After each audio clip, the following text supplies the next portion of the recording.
we had taken our KG children for a field trip to Cubbon Park Aquarium.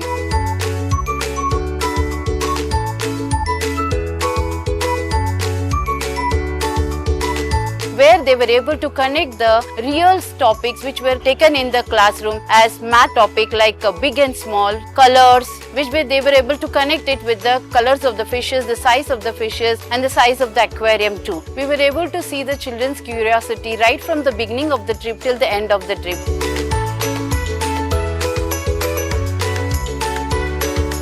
This trip helped them to learn many new things, and we will ensure that this field trips are continued more in future. Thank you so much.